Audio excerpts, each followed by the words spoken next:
6 নম্বর রুকন হচ্ছে সেজদা করা। সেজদা কাকে বলে? ও হচ্ছে ওয়াদউল আযা ইসসাবা আলাল আরদ, 7টি অঙ্গকে মাটির উপর, জমিনের উপর রাখা। 7টি অঙ্গ জমিনে রাখতে হবে। ফি কুল্লি রাকাতিন মাররাতিন, প্রত্যেক রাকাতে 2 বার করে এটা করতে হবে, মানে প্রত্যেক রাকাতে 2টো সেজদা, প্রত্যেক রাকাতে 2টো সেজদা।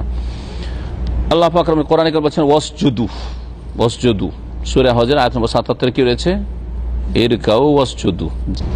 আরো রয়েছে সূরা আলাকে ওয়াসজুদু ওয়াক্তারিব, সেজদা করো এবং আল্লাহর সান্নিধ্য লাভ করো। এবং এই মর্মে নবী সাল্লাল্লাহু আলাইহি ওয়াসাল্লাম থেকে অনেকগুলি হাদিস বর্ণিত রয়েছে। নবী সাল্লাল্লাহু আলাইহি ওয়াসাল্লাম একটি হাদিসে নির্দেশ করেছেন, আবু হুরায়রা রাদিয়াল্লাহু আনহু বর্ণিত, সুম্মাসজুদ, অতঃপর নামাজের ভিতরে সেজদা করো, হাত্তা তাতমাইন্না সাজিদান, স্থির ভাবে সেজদা করো। তাহলে সেজদাতে ধীর স্থিরতা অবলম্বন করতে হবে। সেজদাই পড়লো উঠলো, পড়লো উঠলো, পাখির ঠোকর দিয়ে দানা খাওয়ার মতো এই সেজদা হবে না। এই সেজদা, এই নামাজকে মুনাফিকদের নামাজ বলেছেন নবী করিম সাল্লাল্লাহু আলাইহি ওয়াসাল্লাম। তিলকা সালাতুল মুনাফিকিন, তিলকা সালাতুল মুনাফিকিন, তিলকা সালাতুল মুনাফিকিন, এই হচ্ছে মুনাফিকদের নামাজ, মুনাফিকদের নামাজ, মুনাফিকদের নামাজ। হ্যাঁ, ইয়ানকুরু আরবান, 4টা ঠোকর মারে পাখির মতো, বুঝলেন? আসরের নামাজ সম্পর্কে এত লেট করে পড়ে, বা ফজরের নামাজ শেষখানে উঠছে আর ধাই ধাই করে, বা যে কোনো নামাজে, নামাজ হবে না। এগুলো হয় মুনাফিকদের নামাজ, আর না হলে মূর্খদের নামাজ, যে তরিকায় জানা নামাজ পড়ার, আর না হলে মুনাফিক। দুনিয়ার কাজে ঠিক আছে, ওর বাড়ির কাজ করলে কত সুন্দরভাবে সেট করছে, রাজমিস্ত্রি হইলে, অথবা যে কোনো কাজ নিজের গাড়ির কাজ করছেন ইত্যাদি, আপনি কি ওই রকম ঠকামি করে করছেন যে 1 কিলোমিটার গিয়ে আবার গাড়ি খারাপের রাস্তা পড়ে থাক? কখনো করবেন না আপনি। তো হয় মুনাফিক, দিনের ক্ষেত্রে অবহেলা, নামাজের ক্ষেত্রে অবহেলা, কিন্তু দুনিয়ার ক্ষেত্রেও ঠিক আছে, আর না হলে মূর্খ, নামাজ পড়তে জানে না।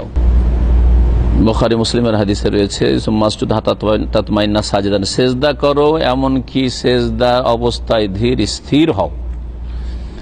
নবী সাল্লাল্লাহু আলাইহি ওয়াসাল্লাম এইভাবে লম্বা সেজদা করেছেন, এমন সেজদা করেছেন সাহাবীর মনে উঠবেন না সেজদা থেকে, কত লম্বা সেজদা করেছেন।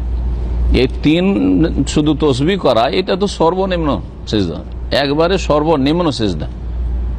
বরং উচিত 9 বার 10 বার করে তাসবিহ পড়া, এটা হচ্ছে মোটামুটি মধ্যম সিজদা। মালিক বিন হুয়াইরিস রাদিয়াল্লাহু তাআলা আনহু থেকে বর্ণিত হাদিসে রয়েছে, নবী সাল্লাল্লাহু আলাইহি ওয়াসাল্লাম বলেছেন, সাল্লু কামা রাআইতুমুনি উসাল্লি, আমাকে যেমন সালাত আদায় করতে দেখলে, নামাজ পড়তে দেখলে, তেমন তোমরা সালাত আদায় করো, নামাজ পড়ো। আর নবী সাল্লাল্লাহু আলাইহি ওয়াসাল্লাম সিজদা করেছেন ধীর স্থিরতার সাথে। বুখারীর হাদিস। 7টি অঙ্গ কি কি? আল জাবহাতু আল আনফু, কপাল এবং নাক, দুটো মিলিয়ে একটা, মুখমণ্ডল আর কি, মুখমণ্ডল, কপালও লাগাইতে হবে, নাকও লাগাতে হবে, শুধু নাক লাগালে হবে না, নাক কপাল দুটো মিলে এক। ওয়াল ইয়াদান, দুটো হাত, কয়টা হলো? 3টে। ও রুকবাতান, 2 হাঁটু। ও আতরাফাল কাদামাইনি, আর 2 পায়ের অগ্রভাগগুলি, দুটো পা এভাবে খাড়া হবে। দুটো পা পুরো যেহেতু থাকে না সেজদায়, সেজন্য কি বলা হয়েছে? অগ্রভাগ, জি, সামনের দিকে। ফালাবুদ ইয়াসজুদ আলা কুল্লি ওয়াহিদ মিন হাযিহিল আযাই সাবা, এই 7টি অঙ্গের প্রত্যেকটির উপর সেজদা করতে হবে। তাহলে সেজদায় যাওয়ার পর অনেকে যে পা উঠিয়ে নেয়, এদিকে মাথা যখন সেজদায় পড়ে মাটিতে, তখন এদিকে পাগুলো পিছন থেকে একটু করে চেড়ে নেয়, উঠিয়ে নেয়, হবে না, সেজদা হবে না। যদি পুরোটাতে উঠিয়ে থেকে যায়, কখনো যদি ভুলবশত উঠে গেছে, চট করে রেখে দেন তাড়াতাড়ি। এক কথায় সেজদার অবস্থায় এই 7টি অঙ্গ মাটিতে ঠেকে থাকতে হবে। যারা নর্মাল সেজদা করতে পারছে, কেউ চেয়ারে নামাজ পড়ছে তার তো হয় না, ঠিক না? যে বসে নামাজ পড়ছে 7টি অঙ্গ তো ঠেকাইতে পারে না, সে মাজুর, তার ওজোর আছে সেজন্য। কিন্তু একজন লোক সেজদা মাটিতে করতে পারবে, সে চেয়ারে পড়লে হবে না নামাজ। তো সেজদার সময় তাকে ধরেন দাঁড়াইতে পারে না, ধরেন কুরসির নামাজের বেশ কিছু হুকুম আহকাম, বিধিবিধান রয়েছে। আমি চেয়ারে নামাজ পড়েছেন, অত কিছু বুঝেন না, চলবে না। অনেকের নামাজ হয় না চেয়ারে নামাজ পড়া লোকদের। দাঁড়াবার সময় শুধু দাঁড়াইতে পারেন না, সুতরাং কি করতে হচ্ছে? আপনাকে বসে নামাজ পড়তে হচ্ছে, চেয়ারে বসে।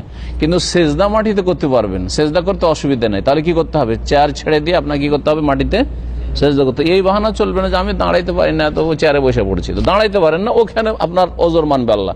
কিন্তু আপনি বসতে পারছেন, তো বসে আপনাকে সেজদা করতে হবে। যেখানে আপনি মাটিতে বসতে পারছেন, মাটিতে সেজদা করতে পারছেন, কপাল রাখতে পারছেন, তখন আপনি চেয়ারে বসে আপনি শুধু মাথা ঝুঁকিয়ে নিলেন, এরকম নামাজ হবে না। বুঝতে পারছেন না? একটা লোক দাঁড়াইতে পারছে, এর বিপরীত, দাঁড়াতে পারছে কিন্তু সেজদা করতে পারছে না। তাহলে চেয়ার পেছনে রাখুক, হ্যাঁ, সেজদার সময় চেয়ারে বসে যাক, কিন্তু তাকে দাঁড়াবার সময় কি করতে হবে? দাঁড়িয়ে তাকে সূরা পড়তে হবে, জি, সানা পড়তে হবে ইত্যাদি। সবগুলি, একটা কাজ শুধু পারে না আর সবগুলি কাজ বসে বসে করবে, এটা চলবে না। পঞ্চম রুকন হচ্ছে আল জালসা বাইনা সাজদা, দুই সেজদার মাঝখানে বৈঠক।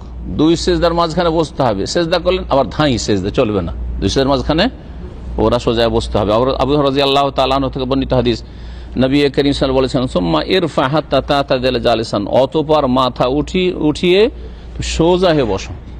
প্রথম সেজদা থেকে উঠে সোজা স্থির ভাবে বসো। বুখারী মুসলিমের হাদিস। আয়েশা রাদিয়াল্লাহু তাআলা আনহা থেকে বর্ণিত হাদিস, নবী করিম সাল্লাল্লাহু আলাইহি ওয়াসাল্লাম কি করতেন? ইযা রাফা রাসা মিনাস সুজুদ, সিজদা থেকে যখন মাথা উঠাতেন, লাম ইয়াসজুদ, অতক্ষণ সিজদা করতেন না, হাত্তা ইয়াস্তাবিয়া কায়দান, যতক্ষণ সোজা হয়ে না বসে যেতেন। সোজা হয়ে আবার বসেন আপনি সিজদা থেকে, রাওয়াহু মুসলিম।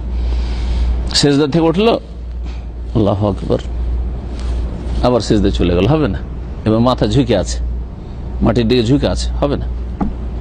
একটাই সিজদা করতে হয়, আর এক সিজদাতে নামাজ হয় না, দুটোই সিজদা রুকুন।